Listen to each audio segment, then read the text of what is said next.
जिस उपदेश से राम जी को राजकुमार भगवान राम बने, वो उपदेश आप सुन रहे हैं। कितना ऊंचा ग्रंथ है, इसको वाल्मीकि रामायण भी बोलते, योग वशिष्ठ महारामायण भी बोलते। राम तीर्थ ने इसी का बार बार अध्ययन किया था। ये आप भी शांत हो जाएंगे परमात्मा में, और दूसरों को भी शांति देने की क्षमता देने वाला ये सदग्रंथ है। इसको वेदांत का सिद्धांत ग्रंथ बोलते हैं। दूसरे होते प्रक्रिया ग्रंथ। ये करके फिर कब वो आचार्य बनो तब समझो, ये तो थोड़ा पढ़ो और फिर वही सिद्धांत की बात। तो बार बार योग वशिष्ठ महारामायण विचारने योग। ओम श्री सद्गुरु परमात्मने नमः। श्री वशिष्ठ जी बोले, हे राम जी, जब वैराग्य और अभ्यास रूपी जल से मन निर्मल होता है, तब ब्रह्म ज्ञान रूपी रंग चढ़ता है और सर्वात्मा ही भासता है। और जब सर्वात्म भावना होती है, तब ग्रहण और त्याग की वृत्ति नष्ट हो जाती है और बंध मोक्ष भी नहीं रहता। जब मन के कषाय परिपक्व होते हैं, अर्थात भोग की सूक्ष्म वासना से मुक्त होता है और सतशास्त्र के विचार से क्रम से बुद्धि में वैराग्य उपजता है, तब परम बोध को प्राप्त होता है और कमल की नाई बुद्धि खिलाती है। मन ने ही सर्व पदार्थ रचे हैं, और जब उससे मिलकर तद्रूप हो जाता है, उसका नाम असम्यक ज्ञान है। और जब सम्यक दृष्टि होती है, तब उसका तत्काल नाश करता है। जब भीतर बाहर दृश्य को त्याग करता है और मन सद्भाव में स्थित होता है, तब परम पद को प्राप्त हुआ कहता है। हे राम जी, ये दृष्टा और दृश्य जो स्पष्ट भासते हैं, वे असत्य हैं। उन असत के साथ तन्मय हो जाना, यह मन का रूप है। जो पदार्थ आदि अंत में न हो और मध्य में भासे, उसको असत्य रूप जानिए। सो यह दृश्य आदि में भी नहीं उपजा और अंत में भी नहीं रहता।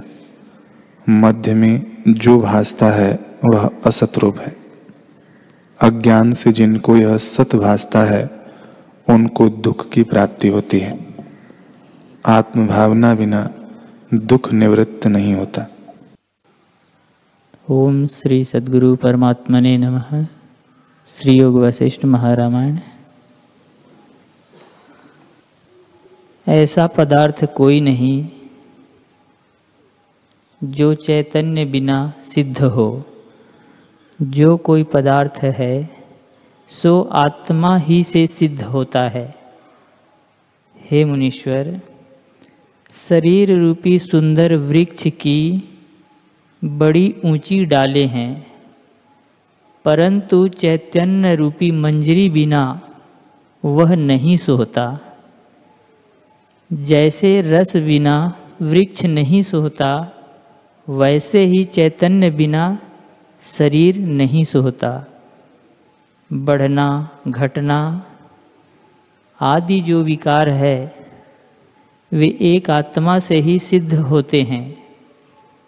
यह सब जगत चैतन्य रूप है और चैतन्य मात्र ही अपने आप में स्थित है। इतना कह वशिष्ठ जी बोले, हे राम जी, जब इस प्रकार अमृत रूपी वाणी से त्रिनेत्र ने मुझसे कहा, तब मैंने नम्रता से पूछा, हे देव, जब सब जगत चैतन्य व्यापक रूप देव है और चैतन्य ही बड़े विस्तार को प्राप्त हुआ है, तब यह प्रथम चेतन था, अब यह चेतनता से रहित है। इस कल्पना का सब लोकों में प्रत्यक्ष अनुभव कैसे होता है? ईश्वर बोले, हे ब्रह्मवेत्ताओं में श्रेष्ठ, यह महाप्रश्न तुमने किया है, इसका उत्तर सुनो। इस शरीर में दो चेतन स्थित हैं, एक चैतन्योमुख मुखत्व रूप है और दूसरा निर्विकल्प आत्मा है। जो चेतन चैतन्योमुखत्व दृश्य से मिला हुआ है, वह जीव संकल्प के फूरने से अन्य की भांति हो गया है, पर वास्तव में और कुछ नहीं हुआ। केवल दृश्य संकल्प के अनुभव को ग्रहण करने से वही जीव रूप हुआ है। वैसे ही चैतन्योमुखत्व से अनुभव रूपी जीव रूप हो जाता है, परंतु चैतन्य स्वरूप का त्याग नहीं करता। जैसे संकल्प के वश से पुरुष एक क्षण में और रूप हो जाता है, वैसे ही चित्त सत्ता फूरने के भाव से अन्य रूप हो जाती है। हे मुनीश्वर, आदि में चित्त का स्पंदन चित्त कला में हुआ है, तब शब्द के चेतने से आकाश हुआ, फिर स्पर्श तन्मात्रा चित्त कला के चेतने से वायु प्रकट हुआ। इसी प्रकार पांचों तन्मात्राओं के चेतने से पंच तत्व हुए। ओम श्री सद्गुरु परमात्मा ने नमः। श्री वशिष्ठ जी बोले, हे राम जी, जो असत विनाशी रूप है उसको सत मानने से क्लेश होता है। जैसे किसी का बांधव परदेश से आता है और उसको वह नहीं पहचानता तो उसमें राग नहीं होता, पर जब उसमें अपने की भावना करता है तब राग भी होता है। तैसे ही जब आत्मा में अहम प्रतीति होती है और देहादिक में नहीं होती, तब देहादिक सुख दुख स्पर्श नहीं करते, और जब देहादिक में भावना होती है तब स्पर्श करते हैं। हे राम जी, जब शिव तत्व का ज्ञान हो तब कोई दुख नहीं रहता। वह शिव दृष्टा और दृश्य के मध्य में व्यापक है। उसमें स्थित होकर मन शांत हो जाता है। जैसे वायु से रहित धूल नहीं उड़ती, तैसे ही मन के शांत हुए देह रूपी धूल शांत हो जाती है और फिर संसार रूपी कुहिरा नहीं रहता। जब वसंत ऋतु रूपी वासना क्षीण हो जाती है, तब जाना नहीं जाता कि जड़ता रूपी बेल कहाँ गई। ओम श्री सद्गुरु परमात्मा ने नमः। श्री योग वासिष्ठ महारामायण। राम जी ने पूछा, है भगवान, वीतहव्य मुनीश्वर का जो शरीर विंध्याचल पर्वत में फंसा था, फिर उसकी क्या अवस्था हुई? श्री वशिष्ठ जी बोले, हे रामचंद्र जी, उसके अनंतर आत्मवेता वीतहव्य मुनीश्वर एक काल में शरीर गणों को मन से विचारने लगा कि कई नष्ट हो गए हैं। उन अनष्टों में पृथ्वी के मध्य जो उसका स्थित था, उसको देखा कि कंदरा की धूलि में वर्षा से फंस गया है और ऊपर तृण जाल जम गया है। उसको देखकर कहने लगा कि इसमें प्रवेश करो, पर फिर विचार किया कि यह तो जड़ गूंगा और फंसा हुआ है और इसको मैं नहीं निकाल सकता। इससे सूर्य मंडल को जाऊं कि सूर्य के सारथी अरुण पंगु इसको निकालेंगे, अथवा इसके साथ मेरा क्या प्रयोजन? यह नाश हो जावे अथवा रहे, इतना यत्न मैं किस निमित्त करूं? मैं अपने निर्गुण स्वरूप में स्थित हूं, देह से मेरा प्रयोजन क्या है? इस प्रकार वीतहव्य तृष्णीम हो गया और एक क्षण में फिर चित्त से चिंतन करने लगा कि पृथ्वी में न कुछ त्यागने योग्य है और न कुछ ग्रहण करने योग्य है। इससे देह को त्यागना और रखना समान है, तो यह शरीर किस निमित्त दबा रहे? कुछ काल और इसका प्रारब्ध वेग है। इसलिए जो आकाश में सूर्य स्थित है उसमें प्रवेश करो। जैसे आदर्श में प्रतिबिंब प्रवेश करता है और उस शरीर को सूर्य के सारथी से निकलवाओ। हे रामचंद्र जी, ऐसे विचार कर मुनीश्वर पुर्यष्टक रूप से आकाश मार्ग में चढ़ा और प्रणाम करके सूर्य के भीतर वायु रूप हो प्रवेश किया, जैसे शस्त्र पिंड में अग्नि प्रवेश करती है। सूर्य भगवान ने जाना कि वीतहव्य मुनीश्वर ने प्रवेश किया है और सर्वज्ञ थे, इससे जाना कि पृथ्वी में इसका शरीर कीचड़ और तृणों से दबा हुआ है, उसके निकालने के निमित्त आया है। ऐसे विचार सूर्य ने अपने सारथी से कहा, हे सारथी, विंध्याचल पर्वत की कंदरा में वीतहव्य मुनीश्वर का शरीर दबा पड़ा है, उसको तो जाकर निकाल दे। तब अरुण नाम सारथी ने, जिसका शरीर हाथी के समान है, विंध्याचल पर्वत में आकर नखों से वह शरीर निकाला।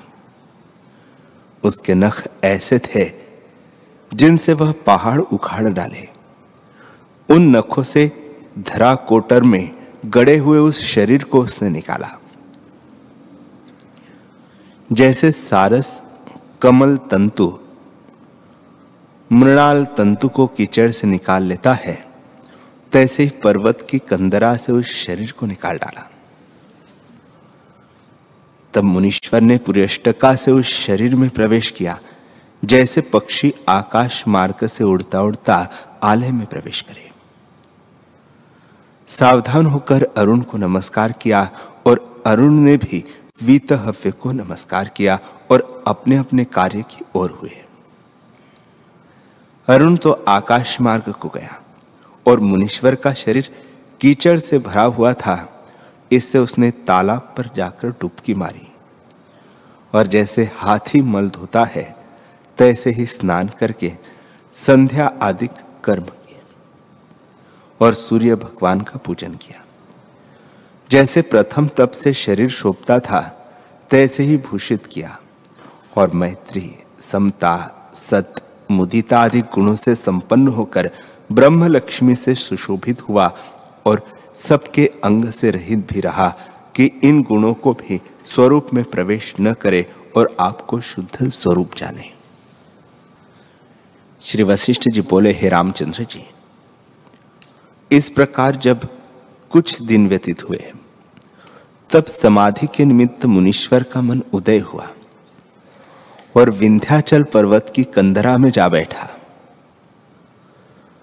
पूर्व जो विचार अभ्यास किया था और परावर परमात्मा दृष्टि हुई थी, उससे फिर चित्त को कहा कि हे चित्त और हे इंद्रियों, मैंने तुम्हारा पूर्व प्रहार कर छोड़ा है। अब तुम्हारे अचित्त में अर्थ अनर्थ कोई नहीं, क्योंकि अस्ति नास्ति कलना मेरी नष्ट हुई है। अस्ति नास्ति के पीछे जो शेष रहता है, उसमें स्थित हूं। जैसे पहाड़ का श्रृंग अचल होता है, तैसे ही अचल हूं। सदा उदय रूप आत्मा की नहीं स्थित हूं और सदा ज्ञान स्वरूप प्रकाशवान हूं। असत की नहीं इस प्रकार कि सदा अक्रिय रूप हूं और असत रूप उदय की नहीं स्थित हूं। असत इस प्रकार से मन इंद्रियों का विषय नहीं और उदय की नहीं इस कारण से कि सबका साक्षीभूत है और सदा समरस प्रकाश रूप अपने आप में स्थित हो। प्रबुद्ध और सुषुप्ति विषय स्थित हो।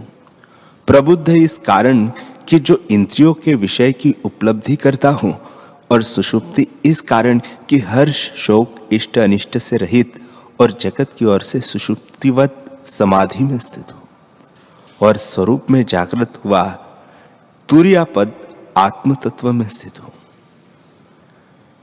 जैसे किसी स्थान में खम्भ स्थित होता है, तैसे ही स्थित रूप नित्य शुद्ध समान सत्ता जो आत्मपद है वह में निरामय स्थित हो।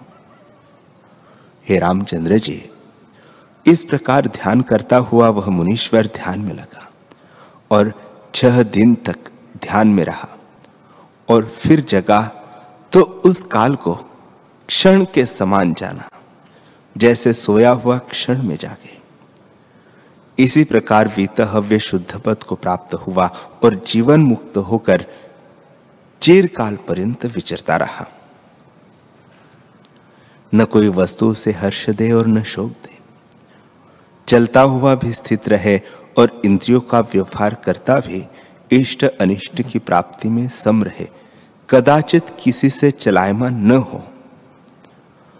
वह चलता बैठता मन और इंद्रियों से कहे कि हे इंद्रियों मरो, हे मन अब तू संवान हुआ है और आत्मा को पाकर अब देख तुझको क्या सुख है। जिस सुख के पाए से और पाने योग्य कुछ नहीं रहता वह निरोग सुख है। ऐसा जो परम शांत रूप अचल सुख है, तिसका आश्रय करके चंचलता को त्याग। और हे इंद्रियों, तुम्हारा वास्तव में कुछ स्वरूप नहीं और आत्मपद में तुम दृष्टि नहीं आती। अपने स्वरूप के जाने बिना तुम मुझको दुख देती थी। अब मैं अपने स्वरूप को प्राप्त हुआ हूं और अब तुम मुझे वश नहीं कर सकती, क्योंकि तुम अवस्तु रूप हो। आत्मा के प्रमाद से तुम्हारा भान होता है। जैसे रस्सी में सर्प भासता है, तैसे ही आत्मा में जो अनात्म भावना और अनात्मा में आत्म भावना होती है सो अविचार से होती है और विचार किए से नहीं होती। अब विचार करके यह भ्रम निवृत्त हुआ है। तुम इंद्रिय गण और हो, अहंकार और है, ब्रह्म और कर्तृत्व और है, भोक्तृत्व और है। और का दुख आप में मानना यही मूर्खता है। जैसे वन की लकड़ी और है, बांस और है, चर्म और है, जिससे रथ बनता है, और लोहा पीतल और कड़े जिनसे रथ जड़ा जाता है, सो सब भिन्न भिन्न है। और बैल जो रथ को चलाता है सो भी जुदा है। इन सब से रथ बनता है। और जैसे ग्रह का आकार होता है तैसे रथ है। उसमें बैठने वाला पुरुष भी और होता है और रथ की सामग्री परस्पर भिन्न होती है। तो यदि उसमें बैठने वाला कहे कि मैं रथ हूं तो नहीं बनता। तैसे ही शरीर रूपी रथ अज्ञान से मिला है। इंद्रिया और है और मन आदि और है। उसमें पुरुष है सो जीव है। यदि जीव कहे कि मैं शरीर हूं तो बड़ी मूर्खता है। उस शरीर के सुख दुख मूर्खता से आपको मानता है। जो विचार करके देखो तो राग द्वेष के क्षोभ से मुक्त हो।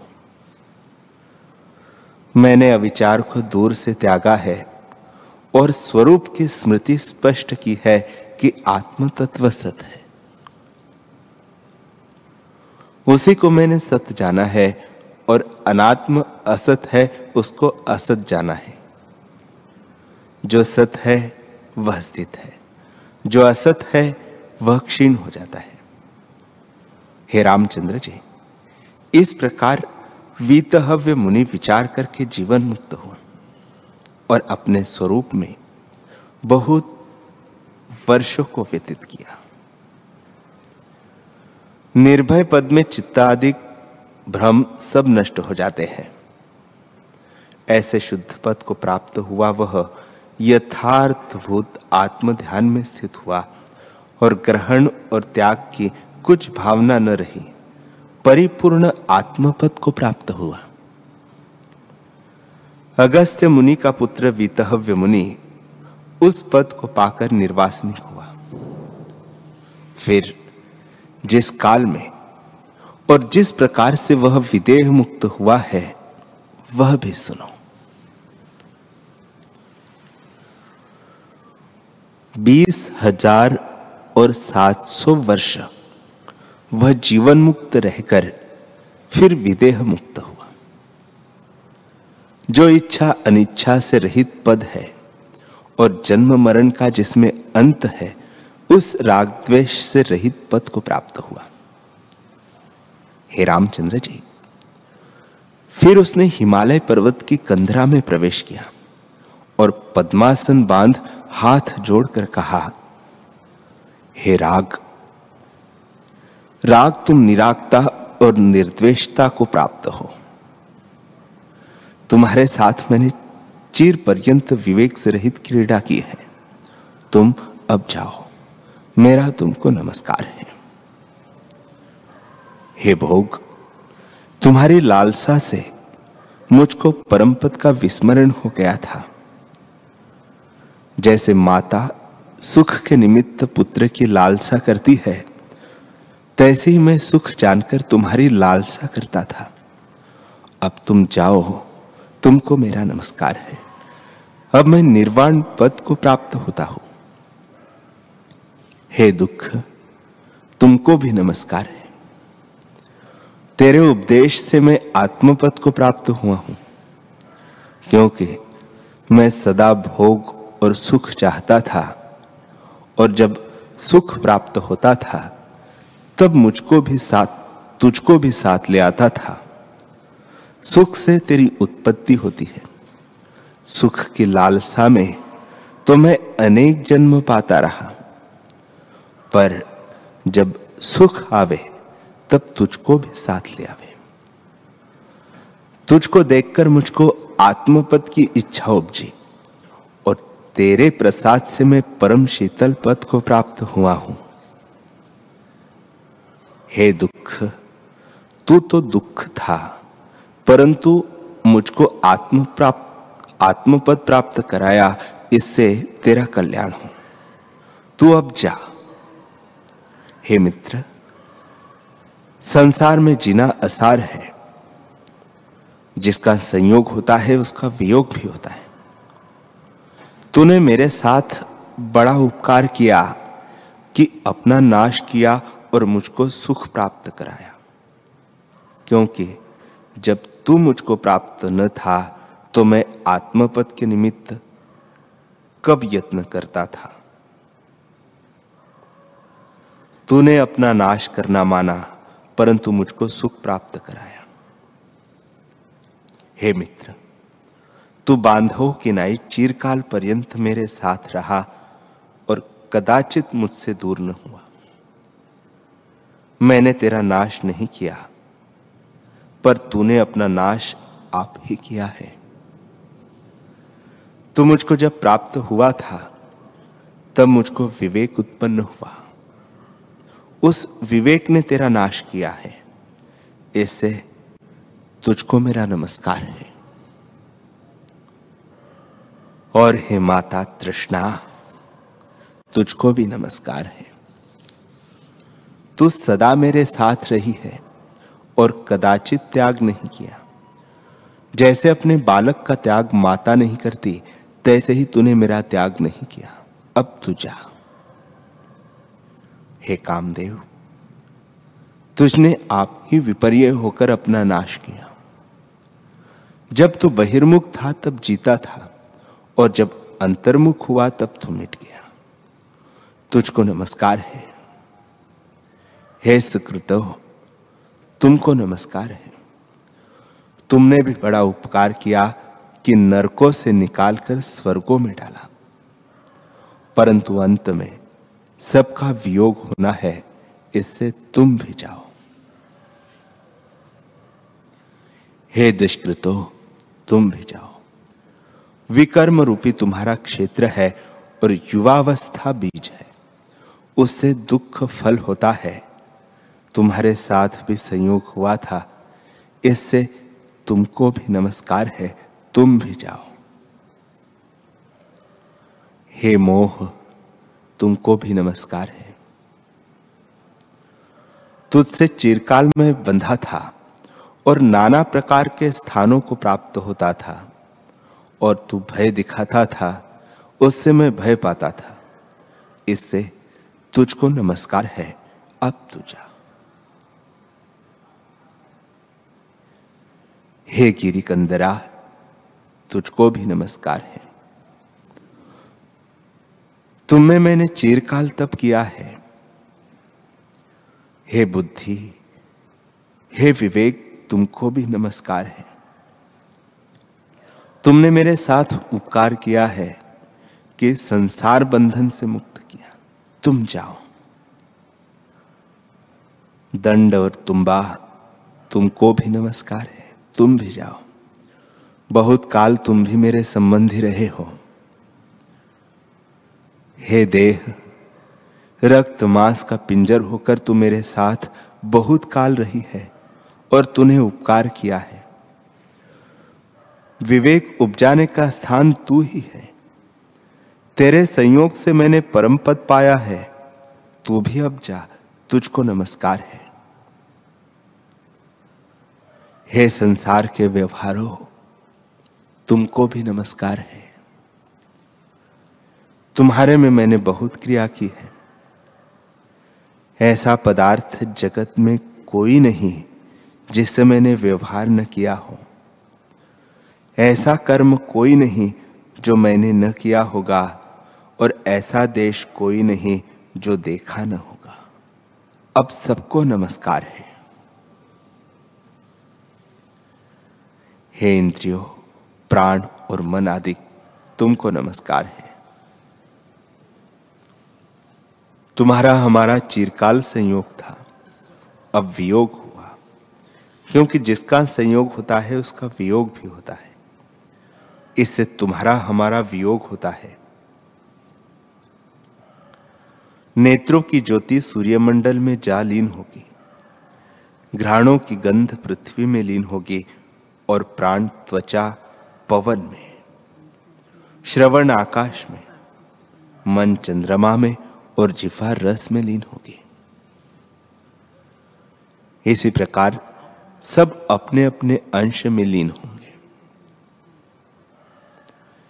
जैसे लकड़ियों के जले से अग्नि शांत हो जाती है, शरत काल में मेघ शांत हो जाता है, तेल से रहित दीपक निर्वाण हो जाता है, और सूर्य के अस्त हुए प्रकाश शांत हो जाता है, तैसे ही मन आदि शांत हो जाएंगे।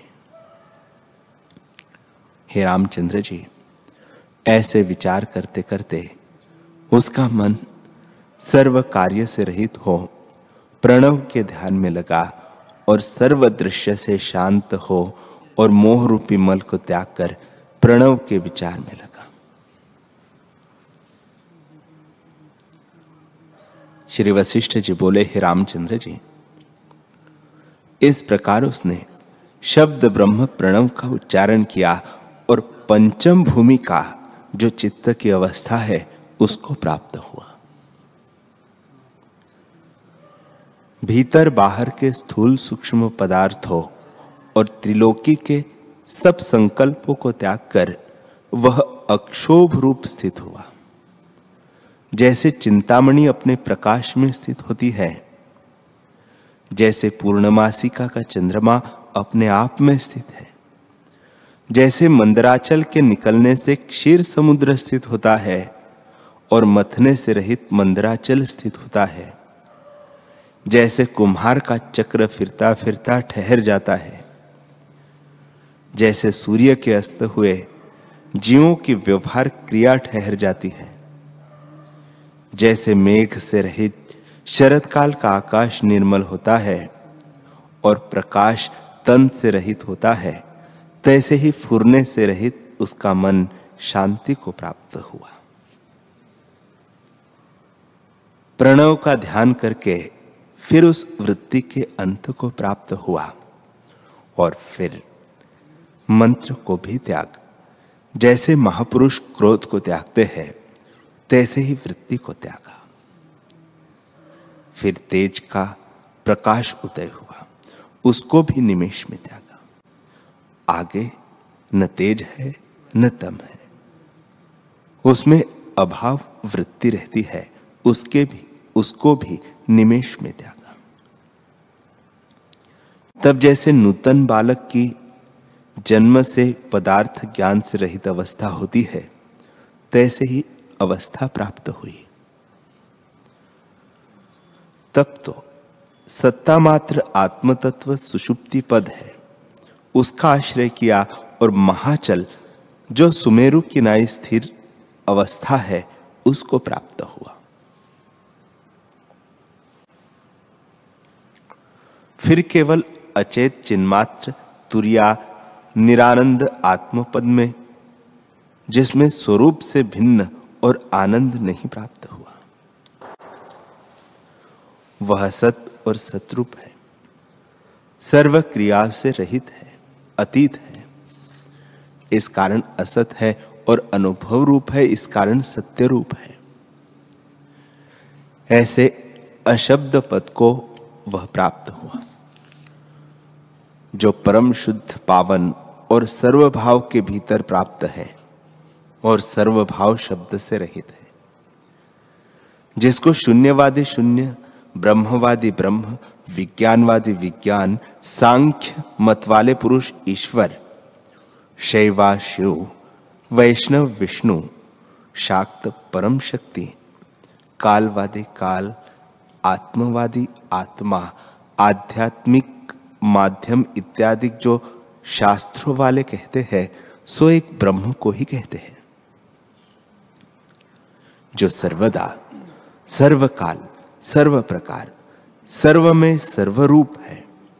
ऐसे सर्वात्मा को वह मुनीश्वर प्राप्त हुआ। जिस अनंत समुद्र के बल से सबको आनंद होता है, ऐसे आत्मतत्व अनुभव रूप अपने आनंद को वह प्राप्त हुआ और वही रूप हो गया,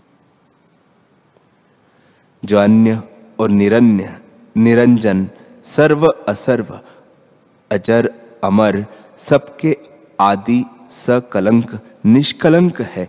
ऐसे आकाश से निर्मल पद को वीतहव्य मुनीश्वर प्राप्त हुआ। श्री वशिष्ठ जी बोले, हे रामचंद्र जी,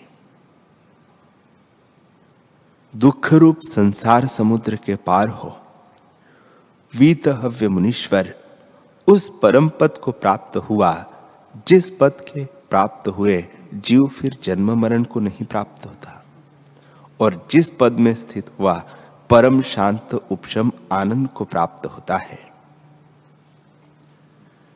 जैसे समुद्र में पड़ी हुई बूंद समुद्र हो जाती है, जैसे ब्रह्म समुद्र में वह ब्रह्म हो गया और शरीर जो था वह विरस होकर गिर पड़ा। जैसे शीतकाल में वृक्षों के सूखे पत्र गिर पड़ते हैं, शरीर रूपी वृक्ष में हृदय रूपी आलय था और उसमें प्राण रूपी पक्षी रहता था, सो चिदाकाश में प्राप्त हुआ। जैसे गोफन से पत्थर धावता है, तैसे ही जो प्राप्त हुआ और अपने स्वरूप में स्थित हुआ। हे रामचंद्र जी, यह मैंने वीतहव्य की कथा तुझको सुनाई है, सो अनंत विचार युक्त है। इस प्रकार विचार कर वीतहव्य विश्रामवान हुआ है। तुम भी उसको विचार कर सिद्धता के सार को प्राप्त हो और दृश्य की चिंतना को त्याग करके सावधान हो रहो। हे रामचंद्र जी,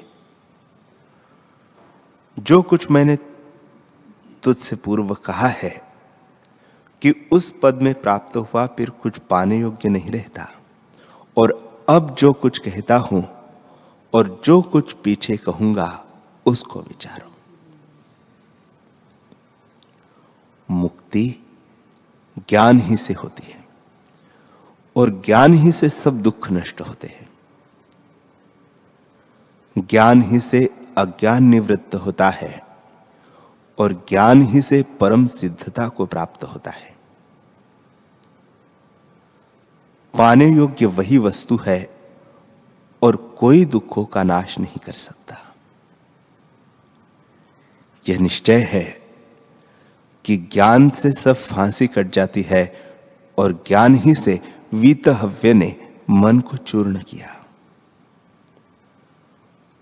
हे राघव, वीतहव्य की संवित जगत के अतीत हो गई। जो कुछ दुख है वह मन होता है और मन के उपशम हुए सब जगत अनुभव रूप हो जाता है। वीतहव्य भी मनोमात्र था, मैं भी मनोमात्र हूं, तू भी मनोमात्र है और पृथ्वी आदि जगत भी सब मनोमात्र है, मन से भिन्न कुछ नहीं। जहां मन होता है वहां जगत होता है। मन ही जगत रूप है और जगत ही मन रूप है। जो ज्ञानवान पुरुष है वह मन की दशा को त्याग के केवल चिदानंद आत्म तत्व में स्थित होता है और राग द्वेष आदि विकार उसके मिट जाते हैं। हे राघव, वीतहव्य किनाई विदित वेद होकर तुम भी राग द्वेष से रहित होकर स्थित हो जाओ। जैसे 30 सहस्त्र वर्ष वीतहव्य वीत शोक और जीवन मुक्त होकर विचरा है, तैसे ही तुम भी विचरो।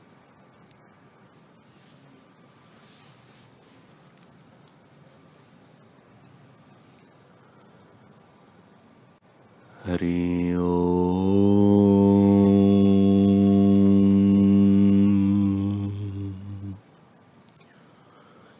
हरि ओम।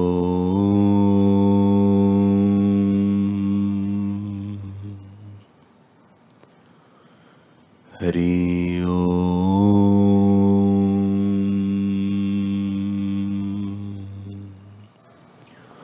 ओम सहना भवतु सहनौ भुनक्तु सह वीर्यं करवावहे तेजस्विनावधीतमस्तु मा विद्विषावहे। ओम शांति शांति शांति। श्री सद्गुरुदेव भगवान की जय।